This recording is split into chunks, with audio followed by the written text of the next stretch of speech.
നമസ്കാരം. പ്രധാന വാർത്തകൾ.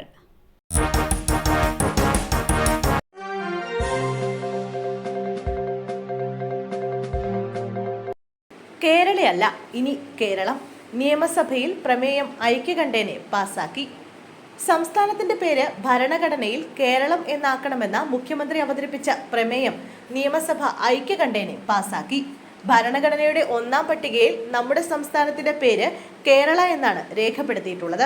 ഇത് കേരളം എന്നാക്കി ഭേദഗതി വരുത്തുന്നതിന് ഭരണഘടനയുടെ അനുച്ഛേദം 3 പ്രകാരം ആവശ്യമായ നടപടി സ്വീകരിക്കണമെന്ന് പ്രമേയത്തിലൂടെ കേന്ദ്രത്തോട് ആവശ്യപ്പെട്ടു. കഴിഞ്ഞ വർഷം പേരുമാറ്റത്തിൽ നിയമസഭ പ്രമേയം പാസാക്കിയിരുന്നു. ഭരണഘടനയുടെ 1-ാം പട്ടികയിലും 8-ാം പട്ടികയിലും മാറ്റം ആവശ്യപ്പെട്ടായിരുന്നു ആദ്യ പ്രമേയം. എന്നാൽ 1-ാം പട്ടികയിൽ മാത്രം മാറ്റം വരുത്തിയാൽ മതിയെന്ന് കേന്ദ്ര ആഭ്യന്തര വകുപ്പ് നിർദ്ദേശിച്ചു. ഇതേ തുടർന്നാണ് പ്രമേയം വീണ്ടും അവതരിപ്പിച്ചത്.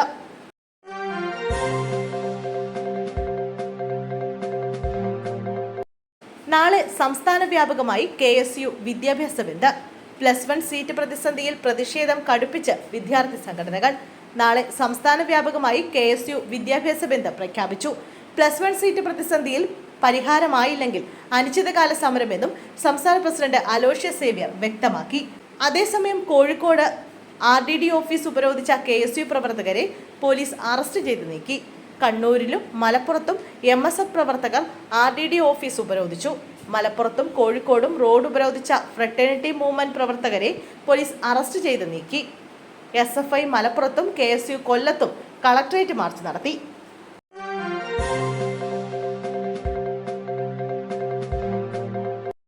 പോലീസ് ഉദ്യോഗസ്ഥനെ മരിച്ച നിലയിൽ കണ്ടെത്തി. പൂന്തുറയിൽ പോലീസ് ഉദ്യോഗസ്ഥനെ തൂങ്ങി മരിച്ച നിലയിൽ കണ്ടെത്തി. പൂന്തുറ ട്രാഫിക് സ്റ്റേഷനിലെ CPO മദനകുമാറാണ് മരിച്ചത്. പോലീസ് ക്വാർട്ടേഴ്സിലാണ് മദനകുമാറിനെ മരിച്ച നിലയിൽ കണ്ടെത്തിയത്. പാറശാല സ്വദേശിയാണ് ഇയാൾ. മരണകാരണം വ്യക്തമല്ല.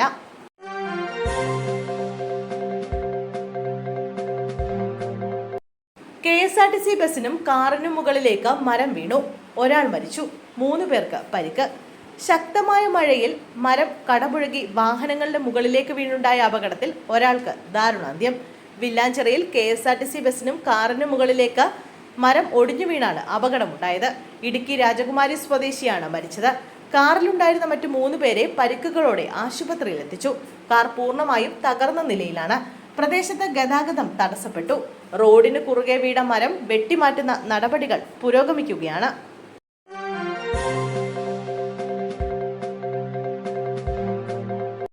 JP നദ്ദയെ രാജ്യസഭാ നേതാവായി നിയമിച്ചു. BJP ദേശീയ അധ്യക്ഷൻ JP നദ്ദയെ രാജ്യസഭാ നേതാവായി നിയമിച്ചു. കേന്ദ്രമന്ത്രി പീയൂഷ് ഗോയലായിരുന്നു നേരത്തെ രാജ്യസഭാ നേതാവ്. ഗോയൽ ഇത്തവണ ലോക്സഭയിലേക്ക് വിജയിച്ചതോടെയാണ് JP നദ്ദയെ രാജ്യസഭാ നേതാവായി നിയമിച്ചത്. കേന്ദ്ര സർക്കാരിൽ ആരോഗ്യവകുപ്പ് മന്ത്രിയാണ് JP നദ്ദ. രാസവളം രാസവസ്തു വകുപ്പും നദ്ദയ്ക്കാണ്. ഈ വർഷം ഏപ്രിലിൽ ഗുജറാത്തിൽ നിന്നാണ് നദ്ദ രാജ്യസഭയിലേക്ക് തെരഞ്ഞെടുക്കപ്പെട്ടത്.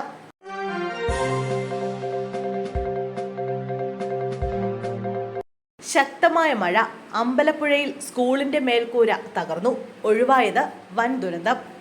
ശക്തമായ മഴയിലും കാറ്റിലും സ്കൂളിന്റെ മേൽക്കൂര തകർന്നു വീണു.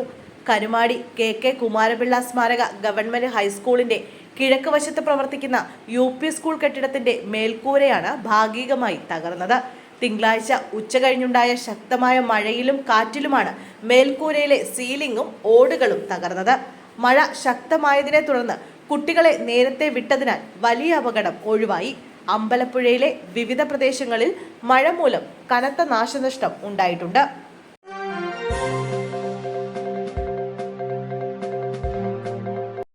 മിൽമയിലെ അനിശ്ചിതകാല പണിമുടക്ക് പിൻവലിച്ചു. മിൽമയിലെ തൊഴിലാളി യൂണിയനുകൾ ചൊവ്വാഴ്ച മുതൽ നടത്തുമെന്ന് പ്രഖ്യാപിച്ചിരുന്ന അനിശ്ചിതകാല പണിമുടക്ക് പിൻവലിച്ചു. അഡീഷണൽ ലേബർ കമ്മീഷണറുമായി നടത്തിയ ചർച്ചയിലാണ് തീരുമാനം. ശമ്പള പരിഷ്കരണം ആവശ്യപ്പെട്ടാണ് സംയുക്ത ട്രേഡ് യൂണിയനുകൾ സമരം പ്രഖ്യാപിച്ചിരുന്നത്. അടുത്ത മാസം 15-നകം ശമ്പള പരിഷ്കരണം നടപ്പാക്കുമെന്ന് ചർച്ചയിൽ തൊഴിലാളികൾക്ക് ഉറപ്പ് നൽകി. ഇതിന് പിന്നാലെയാണ് സമരം പിൻവലിച്ചത്.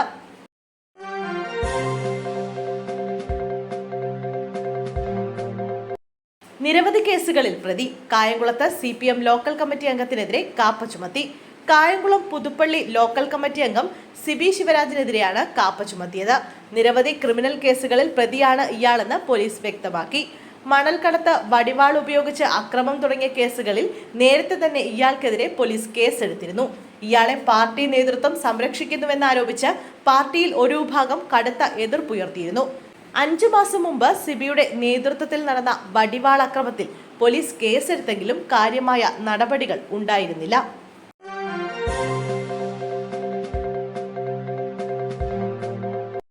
MVD കല്ലട ബസ് പരിശോധിച്ചു. കണ്ടെത്തിയത് ഗുരുതര വീഴ്ചകൾ. മാടവനയിൽ അപകടത്തിൽപ്പെട്ട കല്ലട ബസ് പരിശോധിച്ച MVD കണ്ടെത്തിയത് ഗുരുതര പിശകുകൾ. ബസിന്റെ വേഗപ്പൂട്ട് വിച്ഛേദിച്ച നിലയിലായിരുന്നുവെന്നും ഇതിനൊപ്പം ബസിന്റെ പിന്നിലെ ഇടതുവശത്തെ ടയർ മോശമായിരുന്നുവെന്നും കണ്ടെത്തി. മോട്ടോർ വാഹന വകുപ്പ് നടത്തിയ പരിശോധനയിലാണ് ഇക്കാര്യം വ്യക്തമായത്.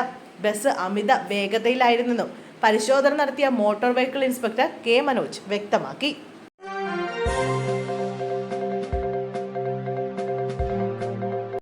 ഇനി BJPക്ക് ഒപ്പമില്ലെന്ന് BJD. പാർലമെന്റിൽ ഇനി BJPക്ക് പിന്തുണയില്ലെന്നറിയിച്ച് ബിജു ജനതാദൾ. രാജ്യസഭയിൽ ശക്തമായി പ്രതിപക്ഷമായി പ്രവർത്തിക്കുമെന്നും BJD അറിയിച്ചു. രാജ്യസഭയിൽ BJDയുടെ പിന്തുണ ഇന്ത്യ സഖ്യത്തിന് ലഭിക്കാൻ കോൺഗ്രസ് നീക്കങ്ങൾ ആരംഭിച്ചതായാണ് സൂചന. ഒഡീഷയിലെ ജനങ്ങളുടെയും രാജ്യത്തെ സാധാരണക്കാരുടെയും താൽപ്പര്യങ്ങൾക്കായി പ്രവർത്തിക്കണമെന്നാണ് MPമാർക്ക് BJD പ്രസിഡന്റ് നവീൻ പട്നായിക് നിർദ്ദേശം നൽകിയിരിക്കുന്നത്. രാജ്യസഭയിലെ 9 BJD MPമാരുടെ യോഗത്തിലാണ് പട്നായിക് ഇക്കാര്യം ആവശ്യപ്പെട്ടത്.